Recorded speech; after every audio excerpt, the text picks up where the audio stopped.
आज हम आपको देवउठनी एकादशी और व्रत कथा के बारे में बताते हैं। हिंदू धर्म में एकादशी तिथि का बड़ा महत्व है। इस दिन भगवान विष्णु की पूजा करने से भक्तों को शुभ फलों की प्राप्ति होती है। हर साल शुक्ल और कृष्ण पक्ष को मिलाकर कुल 24 एकादशी तिथियां आती हैं। इनमें से देवउठनी एकादशी को बेहद शुभ और महत्वपूर्ण माना जाता है।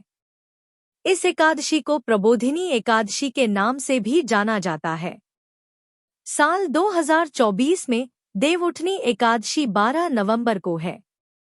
कार्तिक मास के शुक्ल पक्ष की इस देवउठनी एकादशी तिथि को इतना खास क्यों माना जाता है? क्यों ये एकादशी तिथि मनाई जाती है और इस दिन क्या कार्य करने से आपको शुभ फलों की प्राप्ति हो सकती है? आइए इस बारे में विस्तार से जानते हैं।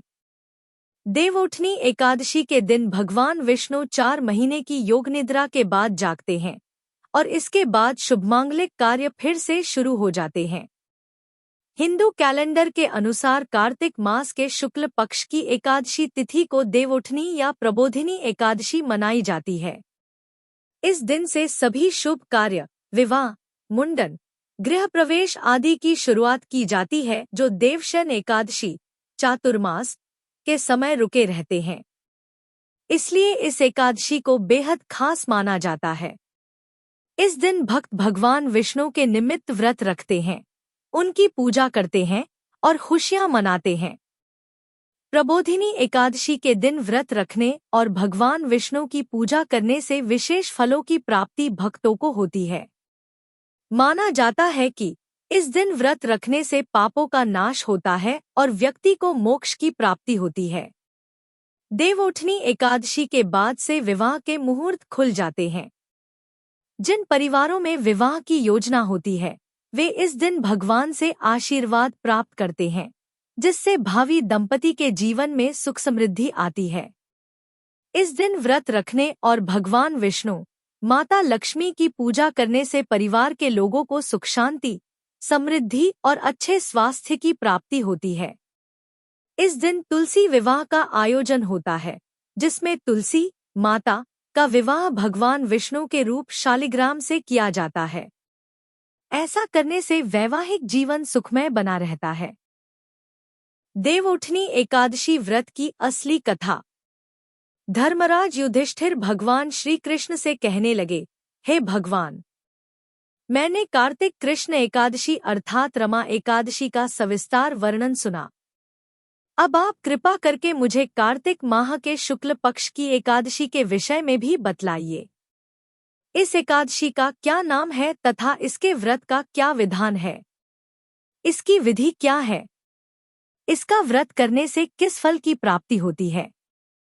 कृपया यह सब विधान पूर्वक कहिए। भगवान श्री कृष्ण बोले, हे युधिष्ठिर, कार्तिक माह के शुक्ल पक्ष में तुलसी विवाह के दिन आने वाली इस एकादशी को विष्णु प्रबोधिनी एकादशी, देव प्रबोधिनी एकादशी, देवोत्थान, देव उथव एकादशी, देवउठनी एकादशी, कार्तिक शुक्ल एकादशी तथा प्रबोधिनी एकादशी भी कहा जाता है। यह बड़े बड़े पापों का नाश करने वाली है। इसका महात्म्य मैं तुमसे कहता हूँ, ध्यानपूर्वक सुनो। एक राजा के राज्य में सभी लोग एकादशी का व्रत रखते थे। प्रजा तथा नौकर चाकरों से लेकर पशुओं तक को एकादशी के दिन अन्न नहीं दिया जाता था। एक दिन किसी दूसरे राज्य का एक व्यक्ति राजा के पास आकर बोला, महाराज, कृपा करके मुझे नौकरी पर रख लें। तब राजा ने उसके सामने एक शर्त रखी कि ठीक है, रख लेते हैं, किंतु रोज तो तुम्हें खाने को सब कुछ मिलेगा, पर एकादशी को अन्न नहीं मिलेगा। उस व्यक्ति ने उस समय हाँ कर ली, पर एकादशी के दिन जब उसे फलाहार का सामान दिया गया तो वह राजा के सामने जाकर गिड़गिड़ाने लगा, महाराज, इससे मेरा पेट नहीं भरेगा, मैं भूखा ही मर जाऊंगा, मुझे अन्न दे दो। राजा ने उसे शर्त की बात याद दिलाई, पर वह अन्न छोड़ने को तैयार नहीं हुआ। तब राजा ने उसे आटा दाल चावल आदि दिए। वह नित्य की तरह नदी पर पहुंचा और स्नान कर भोजन पकाने लगा। जब भोजन बन गया तो वह भगवान को बुलाने लगा, हे प्रभु, आइए, भोजन तैयार है। उसके बुलाने पर पीताम्बर धारण किए भगवान चतुर्भुज रूप में आ पहुंचे और प्रेम से उसके साथ भोजन करने लगे। भोजनादि करके भगवान अंतर्धान हो गए और वह व्यक्ति अपने काम पर चला गया। 15 दिन बाद अगली एकादशी को वह राजा से कहने लगा, महाराज, मुझे दुगुना सामान दीजिए। उस दिन तो मैं भूखा ही रह गया।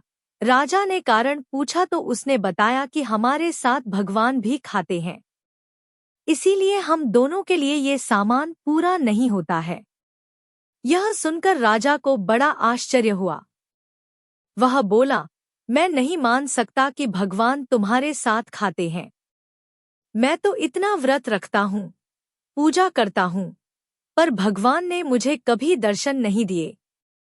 राजा की बात सुनकर वह बोला, महाराज, यदि विश्वास न हो तो साथ चलकर देख लें। राजा एक पेड़ के पीछे छिपकर बैठ गया। उस व्यक्ति ने भोजन बनाया तथा भगवान को शाम तक पुकारता रहा, परंतु भगवान न आए। अंत में उसने कहा, हे भगवान, यदि आप नहीं आए तो मैं नदी में कूदकर प्राण त्याग दूंगा। लेकिन भगवान नहीं आए। तब वह प्राण त्यागने के उद्देश्य से नदी की तरफ बढ़ा।